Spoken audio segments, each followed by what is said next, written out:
દર્શક મિત્રો, મહામંથન મંતવ્ય ન્યૂઝમાં આપનું સ્વાગત છે। ગોતા વોર્ડના જે કોંગ્રેસના ઉમેદવારોના સમર્થનમાં તેમના સમર્થકો છે તે ડોર ટુ ડોર પ્રચાર માટે જઈ રહ્યા છે, લોકોને મળી રહ્યા છે ને આ વખતે દિનેશ દેસાઈ ફરી ઉમેદવારી અહીંયાથી નોંધાવી છે અને જીતનો આશાવાદ પણ તેઓ વ્યક્ત કરી રહ્યા છે। ત્યારે આપણી સાથે જે દિનેશભાઈ દેસાઈ સાથે સતત કોંગ્રેસમાં સક્રિય ભૂમિકામાં રહેનાર જે નેતા છે વિરમભાઈ દેસાઈ, જેઓ માલધારી સેલના નેતા છે કોંગ્રેસમાં, તેમની સાથે વાતચીત કરીએ।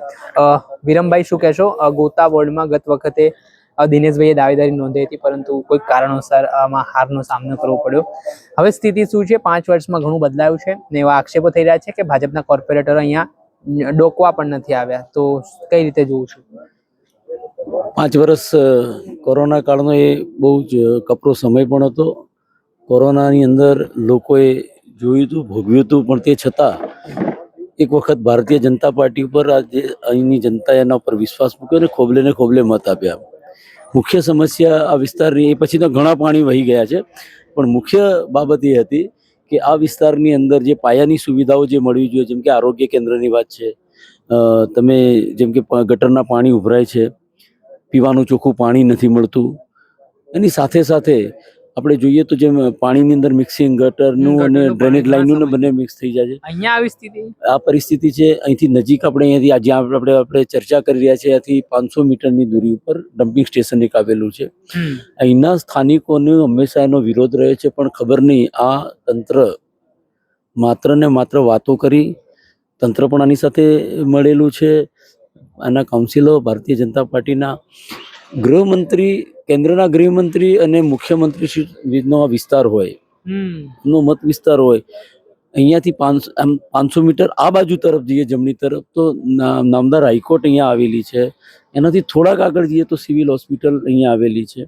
આ બધી જ પરિસ્થિતિની વચ્ચે આ જે ડમ્પિંગ સ્ટેશન છે એના રહીશોએ વારંવાર રજૂઆત કરી છે। અહીંયા ગંદકી થઈ રહી છે, ખૂબ જ રોગચાળો ફાટી નીકળે એવી પરિસ્થિતિ હોય છે, નાના બાળકો છે, ભૂલકા છે, એના ઉપર એની આડઅસર ઊભી થાય છે।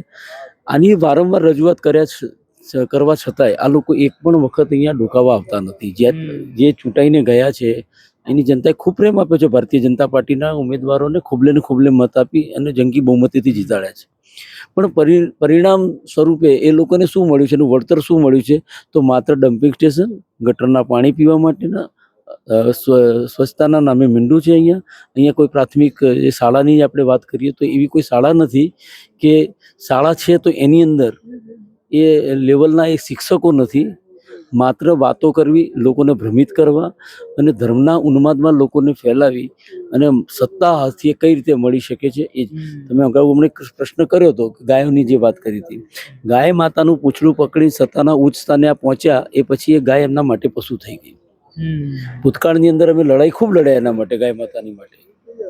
અમારા પ્રદેશ પ્રમુખ આદરણીય શ્રી અમિતભાઈ ચાવડાએ માંગ કરી હતી કે ગાય માતાને વિધેયક લાવો કે રાષ્ટ્ર માતા, રાજ્ય માતા। કોંગ્રેસે અમારા આદરણીય પ્રમુખ અમિતભાઈ ચાવડાએ માંગ પણ મૂકી છે, વિધાનસભામાં ફ્લોર ઉપર એમને કહ્યું છે, સરકારે એટલે એમની જ માંગ મૂકી છે। એ હિન્દુઓને એ કહે છે હિન્દુઓના ઠેકેદાર બની બેઠા છે, તો જ્યારે એ વાત કરતા હોય છે તો જગતગુરુ શંકરાચાર્યને જો માનવા તૈયાર ના હોય, એના પ્રમાણ માંગતા હોય, તો આમની પાસેથી આપણે બીજી અપેક્ષા રાખવાની જ ન હોય। પોતાની જાતે બની બેઠેલા ઠેકેદારો એ માત્ર આ જનતાને વોટ લેવા માટેથી ભ્રમિત કરે છે અને સુવિધા નામે માત્ર ને માત્ર મીંડું આપેલું છે। એ તમે અહીંયા તમારી કેમેરાની આંખથી, તમારા કેમેરા સાથે તમે જશો તો તમને આની સચ્ચાઈ અહીંયા ખબર પડી જશે। અહીંયા ખૂબ જ આક્રોશિત પ્રજા છે। અત્યારે હાલ એવી પરિસ્થિતિ છે કે ઘણી જગ્યાએ, 2-3 જગ્યાએ તો એવી છે અહીંયાથી કે જે ભારતીય જનતા પાર્ટીના ઉમેદવારો જે મત માગવા માટે આવ્યા છે ને એમને અહીંયાથી ભાગવું પડ્યું છે। એટલે પરિસ્થિતિ શું છે એ સુપેરે લોકો જાણી રહ્યા છે। અને આ વિસ્તારની અંદર જે માત્ર વોટ લેવા માટે આવતા હતા ને પછી દેખાતા નહોતા, આજે એમને અહીંયા સભાઓ કરવી પડે છે, મુખ્યમંત્રીશ્રીને સભાઓ કરવી પડે છે, પાર્ટી પ્લોટોમાં એમને મિટિંગો રાખવી પડે છે, ધાક ધમકી આપીને આસપાસના જે સોસાયટીઓ છે એના ચેરમેનોને ત્યાં બોલાવવામાં આવે છે, પોલીસ મોકલવામાં આવે, એટલે પરિસ્થિતિ ઘણી જ બદલાયેલી છે। કોઈ હેરાનગતિ કેમ કે બીજી ત્રીજી રીતે તો પહેલા જ્યારે ઉમેદવારી પત્ર ભરાયા હતા એ પછી ઉમેદવારી પત્ર ખેંચવા માટે તો આપણે જોયું છે અને અખબારોની હેડલાઇન પણ બની છે. કોંગ્રેસના 7 ઉમેદવારોને એમને લોભ લાલચ અને સામ દામ દંડ ભેદની નીતિ અપનાવી એમના ફોર્મ પરત ખેંચ્યા છે. આ લોકશાહીનું હનન છે. જનતાને જે મતાધિકાર આપેલો છે એ મતાધિકાર છીનવાની આ પ્રયત્ન કરી અને સંવિધાનને જે બદલવાની જે વાતો કરતા હતા એ ક્યાંક ને ક્યાંક એ રસ્તે જઈ રહ્યા છે. એનું આ પ્રથમદર્શી આ પુરાવો છે. અચ્છા વિરમભાઈ, બીજો પ્રશ્ન એવો કે અત્યારે કોંગ્રેસ ભારતીય જનતા પાર્ટી દ્વારા એવો પ્રચાર કરવામાં આવી રહ્યો છે કે એક તો કોંગ્રેસના રાષ્ટ્રીય અધ્યક્ષ મલ્લિકાર્જુન ખડગે ગુજરાતનું અપમાન કર્યું છે, ગુજરાતીઓનું અપમાન કર્યું છે, એક મુદ્દો. બીજો મુદ્દો કે ભાઈ મહિલા અનામતને લઈને કોંગ્રેસે મહિલાઓનો આરક્ષણ ના મળ્યું હોય તેના મુદ્દે વિરોધ કર્યો છે. આ બે મુદ્દે હવે ચૂંટણીમાં એ લોકો પ્રચાર કરી રહ્યા છે સ્થાનિક સ્વરે. ભારતીય જનતા પાર્ટીને ગુજરાતની અસ્મિતાનો વાત કરવાનો કોઈ અધિકાર નથી. એ જે અત્યારે વાત કરી રહ્યા છે, ક્યાં ગયા હતા જ્યારે લોહ પુરુષ જેને દેશને એકતા અખંડિતતાની જેને વાત કરી એવા સરદાર વલ્લભભાઈ પટેલનું મોટેરા સ્ટેડિયમમાંથી નામ જ્યારે ભૂસી નાખવામાં આવ્યું, આત્મશ્લાઘામાં જીવતા આપણા પ્રધાનમંત્રી શ્રી પોતાનું નામ જીવતે જગત્યું જે એમને કર્યું, ત્યારે ગુજરાતની અસ્મિતા એમને યાદ નહોતી. ગુજરાતીઓનું અપમાન ત્યારે થયું જ્યારે ઉનાની અંદર એ મારી હિન્દુ દીકરીના જ્યારે એને છડે ચોગાનો બળાત્કાર થાય અને એ યુવાનોને જ્યારે મારવામાં આવ્યા હતા ત્યારે ગુજરાતની અસ્મિતા ક્યાં ગઈ હતી? ઘણા બધા મુદ્દા છે. માત્ર એમને તો કોઈ પણ મુદ્દાને એને મોટું હાઈપ આપી અને તમે તો જોયા જ હશે આપણા આ પ્રદેશના ભારતીય જનતા પાર્ટીના પ્રદેશ પ્રમુખ જેવી રીતે ઉછળીને બોલી રહ્યા હતા, નાટકીય ઢબે જે બોલતા હતા એને લોકોને ખબર પડી ગઈ છે. ઉપરના આદેશથી એમને બોલવાનું હતું, સ્ક્રિપ્ટ વાંચતા હતા, ટેલિપ્રોમ્પ્ટરથી એ વાંચી અને બોલી રહ્યા હતા, પણ એમાં એમને ના ફાવ્યું. એ ડ્રામાબાજી જે કરવા ગયા ને એ પકડાઈ ગઈ છે એમની ત્યાં આગળ.